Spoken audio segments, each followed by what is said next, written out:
Assalamualaikum bang. Salam. Roti jali jantan itu bang? Boleh. Boleh eh?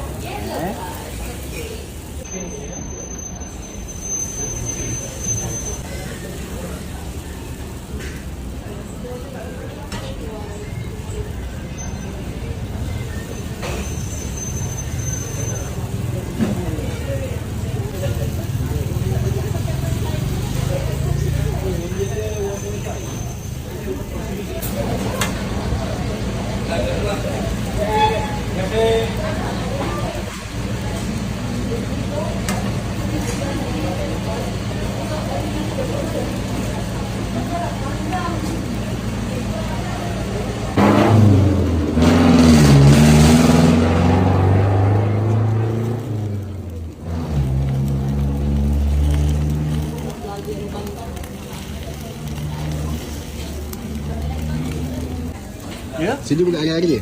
Kita hari Jumaat tutup. Jumaat Kita tutup. pagi pukul 7 sampai pukul 3 petang. 7 sampai 3 petang ya? Ya. Okey.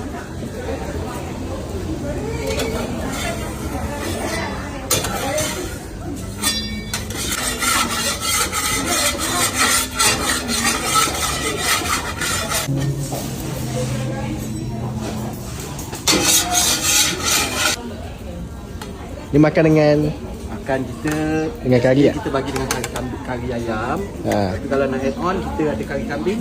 Oh okey, tu harga lain lah. Tu harga lain lah. Okey. Tak dalam mangkuk letak atas tu bang. Okey. Baik, terima kasih. Lauk apa dia kat nasi lemak? Lauk, kita ada lauk paru belado. Udang. Ulang lah nak ayam cicak ke ayam masak merah tu. Telur, ayam goreng.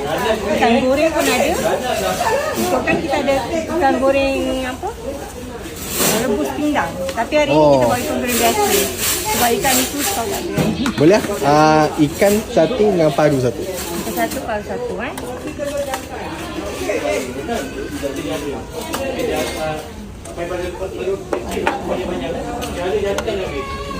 Ni nasi lemak santan sawit kan? Santan sawit. Kita guna santan sawit.